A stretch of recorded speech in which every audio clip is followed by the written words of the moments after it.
Housekeeping here. Teachers in Ireland, are you going to ELT Island at the weekend? I'm talking about the 18th and the 19th of February. Now, I always want to reach more teachers, and I really think that you need to hear what I have to say. So if you are around on the 19th of February, that's the Sunday at 1:10, that's the last slot of Sunday, I'd love to share my ideas and opinions with you. Most of the things I say, if not all of them, will resonate with you in some way. It's going to be a chance to reflect, for me to give you a bit of advice, but mostly I'd like to see a little change. A change in your mindset maybe, a change in your goals, a change in the burnout factor, maybe even a change in the way you teach. Can I achieve all this in 45 minutes? I don't know, but I'm going to give it my best shot. So if you're around, I would love to see you then. 1:10 on Sunday, the 19th of February, Griffith College, ELT Island. Let's get on with the show.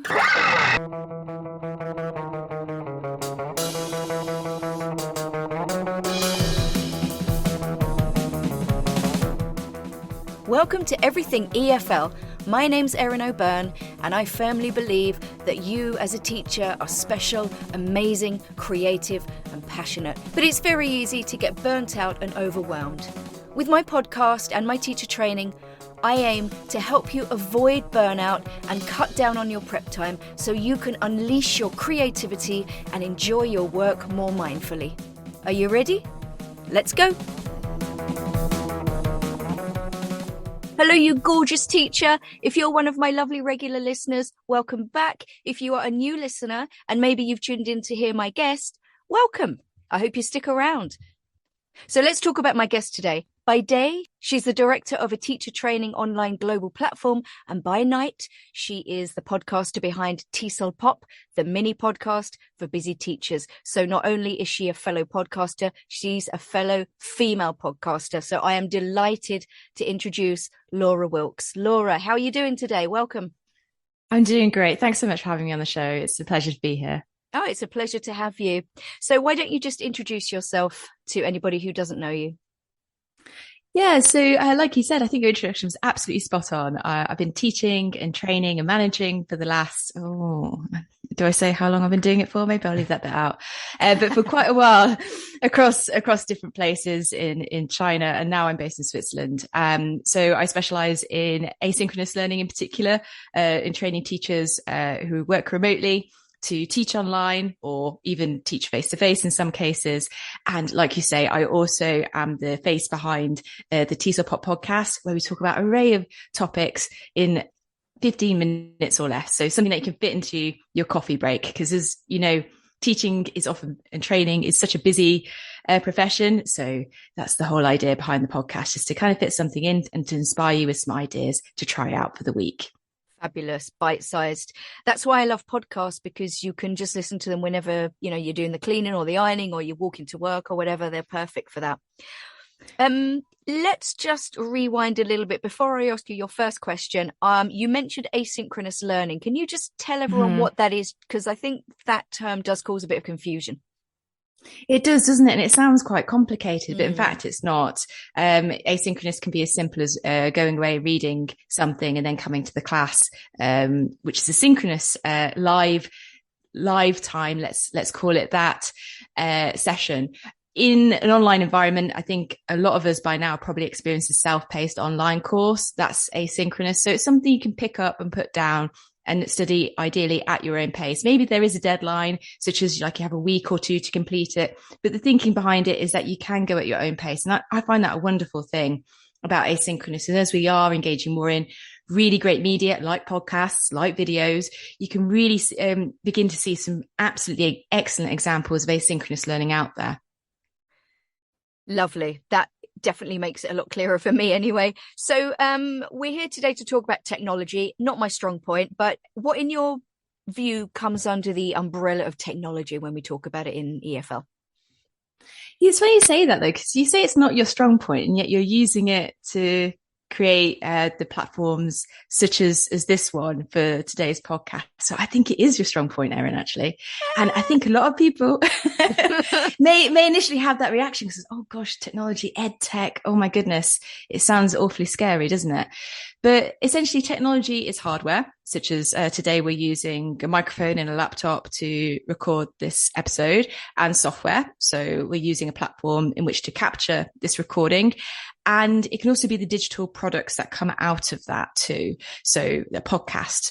And when we talk about ed tech, which some people may have heard of, education technology or edutech, as it's also sometimes referred to, it's kind of combining those elements with pedagogy, like theory of teaching or andragogy, theory of teaching adults, to make learning and teaching happen in whatever space you're teaching in, whether it's online or face to face. Great. I love your answers. They're so sort of just to the point and concise and clear. What obstacles or issues do teachers usually face when it comes to using technology in the classroom, either like online or in class? I've got quite a few bits here, and I think it's not just limited to this list I'm going to read out. So I think it'd be really interesting to hear what your listeners have to say about this, and to encourage them to comment on this episode and what they perceive to be some of the obstacles. So from my experience, I think initially it can be the feeling that maybe you don't have enough technology at your fingertips for your teaching context. You may feel like, oh, I'm actually a bit behind with what I have access to. Or maybe I'm somehow limited and my learners are limited because I don't have a high-tech classroom. But that's not, in fact, the case. I definitely lean more with Jill Hadfield. Yeah, just had to check. I definitely lean more with Jill and Charles Hadfield in the work they've done on this. They've done a few publications in The Modern English Teacher back in 2003, where they actually argue lower tech, or actually not having a lot of tech, still great learning and teaching experiences can happen in those spaces, even with something that has just a blackboard and paper at your disposal, something as low resource as that. And I completely lean with that. So that's an obstacle that I think sometimes teachers perceive. Oh, I don't have the latest tech, therefore I'm not providing the greatest learning experience. That's certainly not the case. We can do marvelous things with very limited resources. I think another obstacle, and I don't know what your thoughts are on this, Erin, is how fast technology can change and how fast it's evolving. And sometimes it can feel like, oh, I'm a bit out of fashion or a bit out of step with what the latest gadget is. Do you ever feel that way? Yeah, I think an issue that I've certainly had, and I imagine a lot of teachers had, especially of a particular age as well. I think it's very easy to get overwhelmed with what's out there, because you hear people going, I'm using Padlet, I'm using Quizlet, I'm using Nearpod, I'm using this. And you see other teachers using it, and then you start thinking to yourself, well, should I be using this? Like, and then of course there's the time as well, isn't it? Like, it takes time to get to know these things, and we don't have a lot of time. And especially if you're in mainstream education, a lot of teachers don't have a second to think about this kind of thing.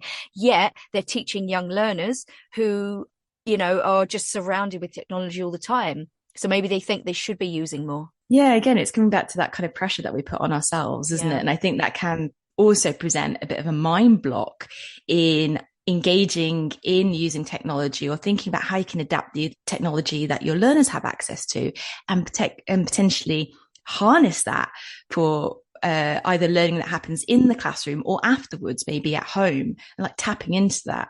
So yeah, I can completely agree. I've been in that position as well. And comparison is never helpful, is it? Where we think, oh, we're not doing enough. I think it's good to always take stock of what we are doing, and then look at where there's opportunities where we could try and just experiment, with what we're doing, and also encourage our learners to experiment too. Should we, I think you've kind of answered my next question, is should we include technology? And I suppose it really depends, doesn't it, on your abilities and everything. But do you think teachers should embrace technology to a degree because of what I said before about, because it is a part of our students' lives? I think so. That I'm of the stance that we should, because learners need to be set up for success outside of the classroom. And I think by integrating technologies, obviously not overwhelming them, and making sensible choices about what you do use, so it does obviously bring value.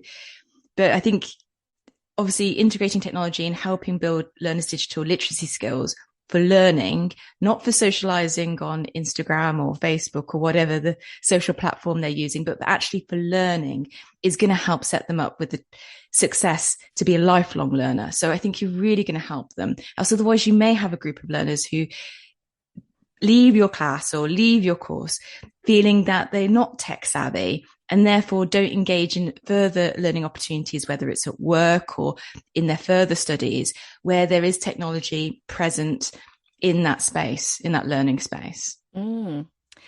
And then kind of on the flip side of that, you may well find that your students know more than you or can figure things out faster than you. Great. And maybe that's a task you can give them. Exactly. I'm a big fan of, facilitating less work for myself and more work for the students.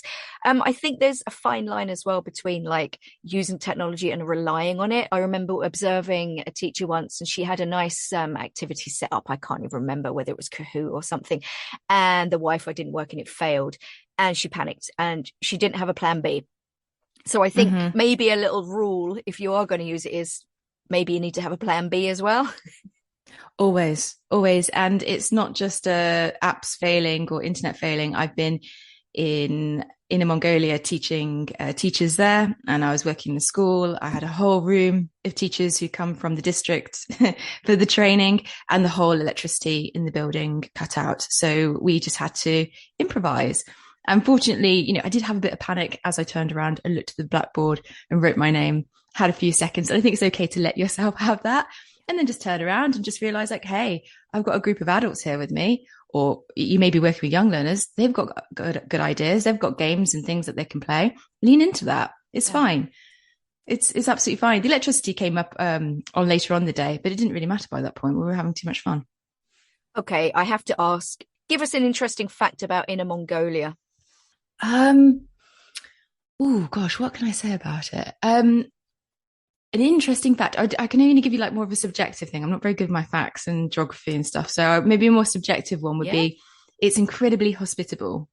I was absolutely blown away by how friendly people are and how they just constantly want to feed you and give you drinks. I've never been so full, like for several days in a row while I was working there on this project, and just, I was fed so well. And the food was absolutely incredible. Wow, that sounds like my kind of country. You wouldn't want to leave. It's great. Oh, amazing. Okay. So is there anything else teachers should consider when they're selecting different types of technology for their class? One thing I'm certainly quite conscious of, based on the learners I know, well, think about the learners and what their needs are, and also accessibility of it. Do you have a learner who may have a hearing or sight impairment? Is it going to be accessible for them? Because you want to include technologies in your classroom that are inclusive and not exclusive. So I think that's something to really think at the start. And going back to the beginning, take stock of what you already have. What does it do? What doesn't it do so well? Where are there some opportunities or maybe challenges? With technology, it's not just about the learning and the teaching part, but also as teachers, we have a lot of administration to do. Maybe there's a technology that's going to help you take the register a bit easier, or maybe get through some of that marking rather than you having to take it home or do it over the holidays or weekends. And maybe there's a technology that can help you there. So maybe take some time to really audit what you currently have and what you would most need help with, and see if there's a tech solution for that. Yes. And if something is currently you're using that isn't working, don't be afraid to change that. Sometimes you can get a bit attached to. I say that I do have technologies I am very attached to, but it's okay to maybe break the bond with that to try something else, I think a lot of teachers are quite like sort of stuck to Kahoot, it seems. Anytime you say technology, they go Kahoot. And fair enough, fair enough. Yeah, just going back to your point about things that help you write, I'm going to give a little bonus activity while we're here. So I like to use Padlet, which is basically, if you don't know what it is, it's kind of like just a shared space, like a wall, and you can create little text boxes and students can write. And instead of, like, let's say you're doing a writing task, and you've got 25 students in your class, put them in groups of 3 and they can write together all on Padlet. And then you could have a peer correction stage if you wanted. But I mean, having I don't know what 3's into 25 is, 7 and a bit. You'll have 7 assignments or essays to correct instead of 25. You're welcome. I love how that you just like drop that little nugget in there.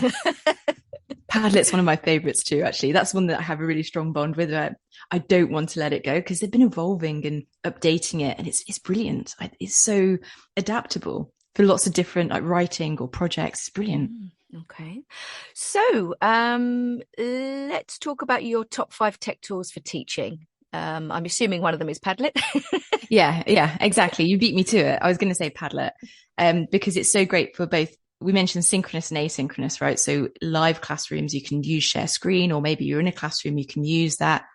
You can upload videos, visuals, documents. I'm sure it can do a lot more. I've not been using it as much lately, but they're constantly evolving and updating it, which I really appreciate about the team behind Padlet. They've got a real close sense with the user, which is the teachers and learners. And you can see things develop from like, they have like a world map as one of the backgrounds, which is great for pinning things, isn't it? Yeah, and timeline. They've got and a mind map thing they've got where you can like that's one I've not tried. Yeah, you can put the text boxes on, but then you can click on the little 3 buttons and press connect, and you can connect the boxes, which is pretty Fabulous. Cool. Aren't they great? I really love the fact that they obviously listen and they build that into the technology, and that's a great sign of an ed tech team behind it. So that's definitely one of my favorites. So, and also, isn't it still free to have like up to 3 Padlet boards? And that's also something to consider. I should have mentioned earlier is the cost. You know, are you going to get your return on investment? And I think when you can try something out for free, then why not give it a go and see how your learners respond and see if it's then therefore worth investing in. I have the free version, and because I kind of change classes quite frequently, I can just like delete everything and then use it again, which is quite handy. Yeah, that works, doesn't it? Okay, what about number 2? So one that maybe listeners may have heard of, I'm not sure, I'd love to know if they have, is called Storybird.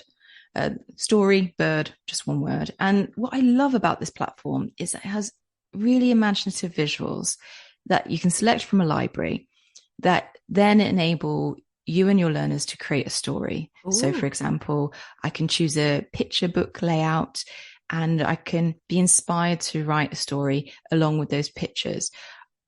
What I find with writing is that learners can maybe be a little bit hesitant to start writing, or may have preconceived notions that writing is terribly boring. Yeah. And the great thing about this platform is that the visuals are so rich and so imaginative, and they have a whole array in the library that you can't help but engage in conversation about it. And you can ask the learners questions and start to co-construct a story or get them to do that in groups. It's a wonderful resource. Have you used it at all, Erin? I haven't, but we were talking about, I'm doing a blended learning course at the moment with some teachers, which is quite funny because I'm, like I said, not the most techie person. And one of them showed, I think it might be Storybird. Can you record your voice as well? You may be able to. I haven't used it for since maybe there's been the recent update, but perhaps you can. Okay. Well, she showed me something very, very similar, and it's like you say, really beautifully presented. But you can also record your voice on it, so you're basically narrating, and the words are coming up at the same time, which I thought was really, really nice. Yeah, how lovely! And I just think there's such a important space to create in a classroom for that imagination. Yes, and just the joy of storytelling. It's so powerful. Yeah, I'm all for tapping into students' creativity. I think that I've got this little theory that I do believe that like creativity is one of the keys to happiness, and any way you can promote it and use it yourself or with your students, I think you should take that opportunity. Definitely. Yeah. And I think you're absolutely right about students' attitude to writing. I think there's fear around it. I think there's hesitation around it. And the good thing about this, of course, is that it's a fantastic collaborative exercise as well. If they choose to work alone or together, they can collaborate. Task-based learning. 100%. It's nice that learners have something to show at the end of something, of working together, and you can print it out or display it somewhere, and they have this product that they've created that they can take pride in, which I think is fantastic. Yeah, I think that's a really nice point, actually, having a product rather than just sort of always having Writing for the conversation. sake of writing. Yeah. Nothing worse. And it's boring to correct as well. Whereas this, I can imagine it's amazing to see what your students have done. Lovely. Okay. What about your next one? So I've got three more to share. And another one is one that I feel very bound to, but I feel like I can still justify it. And there are others out there, but my favorite flashcard generator is Quizlet. Will you provide like the links to these, or should I spell them out? No, Oh, I'll provide the links. No worries. Super. So one of my other favorites is Quizlet. And Quizlet is great because with the free version, you can obviously select from an existing library of visuals to create your own flashcards. But what I like to do, I do pay for the version so I can create really highly personalized flashcards. And for when I was teaching in Hong Kong, for example, that was really important for me to kind of find examples of restaurants and food that were specific and relatable to my learners.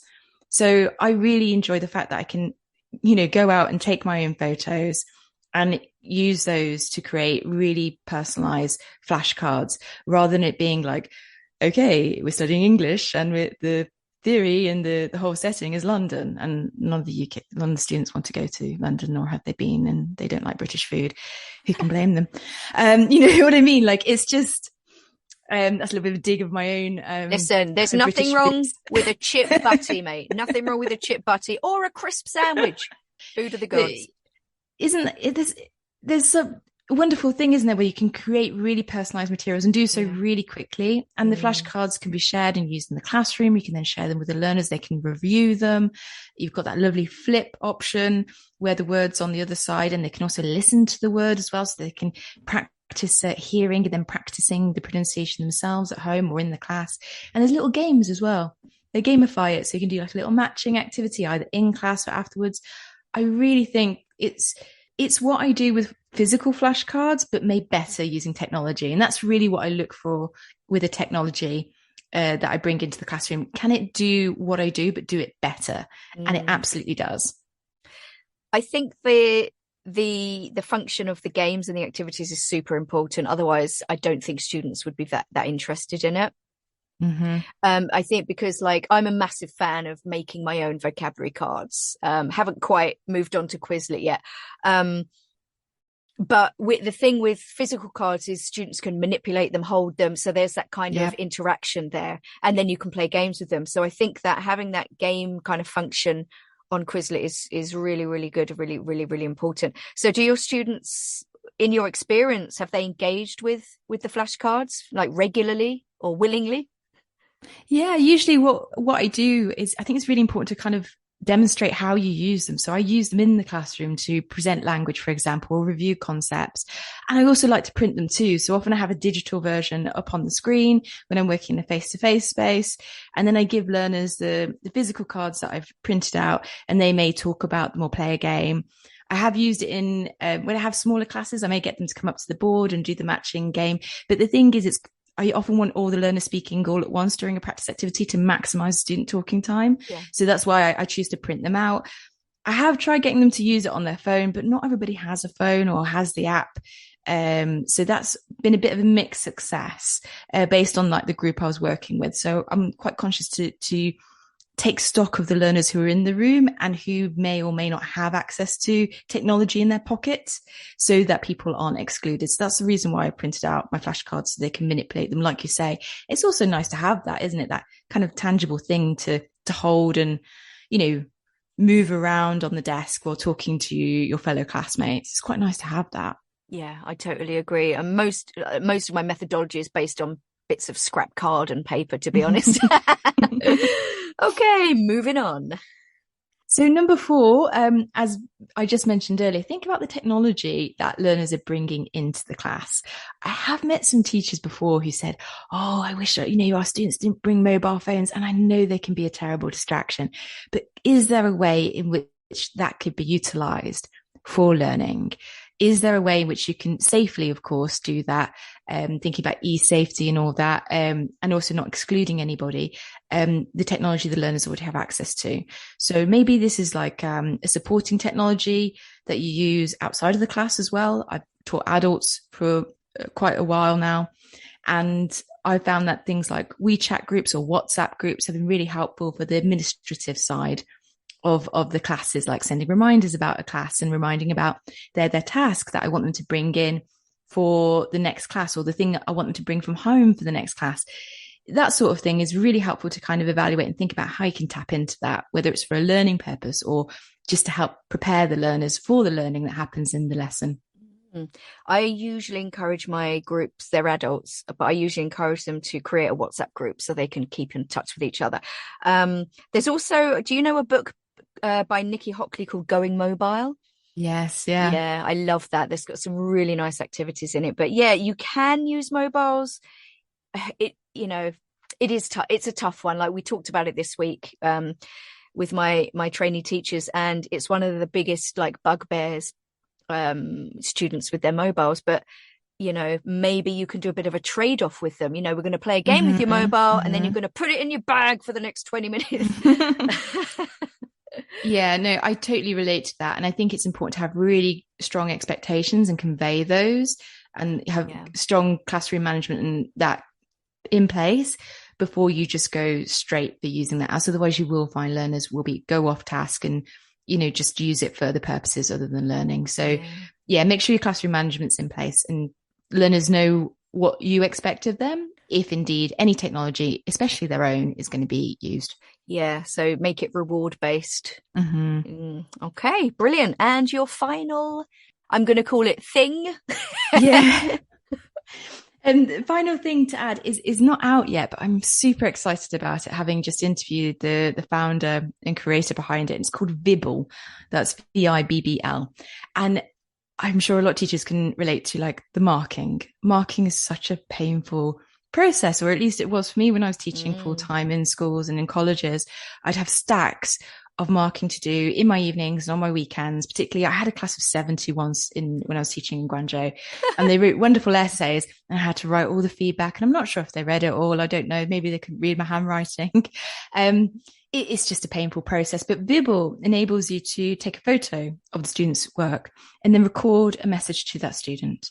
So you can say like, hey, Jimmy, you did a great job in structuring your story. You used a beginning, a middle, and an end.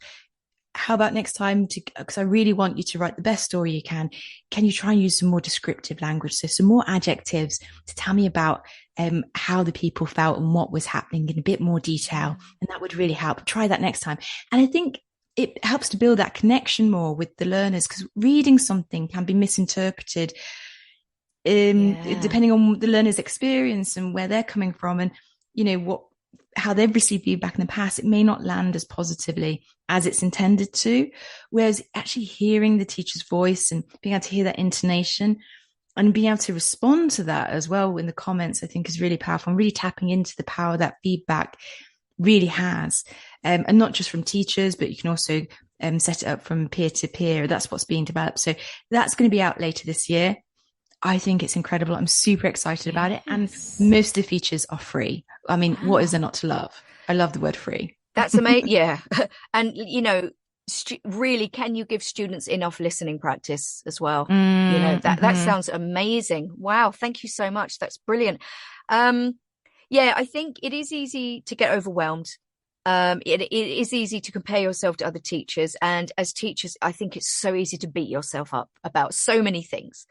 But I think, like you say, just, go step by step, maybe look at one thing and implement it, and get your students to help you and figure it out together. I mean, what a great thing to do. But do you agree that, regardless of the technology you use and how amazing and polished your lessons are, if you still need to build that relationship with your students, you still need to 100%. Yeah. The teaching and learning is about the people in the room, the relationships that are formed. Technology should help you enhance that, not dilute it. And so really take stock of what you're already doing. And like I said earlier, I love Quizlet because it helps me do things that I already do with flashcards, but do it even better. Yeah. So really find technologies that work for you and your learners, of course, that help you achieve those things and build those relationships and make greater learning experiences happen and not detract from that. Yeah. And I think if you don't have the best relationship with your class, I wouldn't spend too much time looking at technology and going, hey, let's try this, because they're still going to mess around or not respond to it as you would like, I think. Yeah, I think, like you said, making sure you have the foundations in place is really important. And seriously, the best classes don't have to be, I shouldn't say this, but when I was teacher training, I was observing a lot of different classes. I've seen classes that have been high tech and low tech. And honestly, there's, like I said at the beginning, there's no difference really between a really high tech class and a low tech class. Great learning experiences can happen in either. Yeah. So really thinking about what you and your learners need and starting from that question first, and then seeing what technology can do to help you, not hinder. Yeah, brilliant. Thank you. Wow, what an episode. So much good advice there. So where can people find you, Laura? People can find me at TESOL Pop. We're on Instagram. That's TESOL. I know there's lots of acronyms in our industry. So TESOL Pop, Pop being for the short 15-minute episodes. You can find the podcast on most podcast platforms. So just search it, or you can even just go to the website, tesolpop.com, and all the episodes are there as well. Thank you. I'll include all of those links in the show notes, and also anything that you've mentioned. All those links will be in the show notes too. And if you haven't listened to TESOL Pop, guys, it's fabulous. I recommend you listen to it. Laura Wilkes, thank you so much for your time. Thank you, Erin. It's been an absolute pleasure talking to you. And you have to come back on TESOL Pop again when you have time.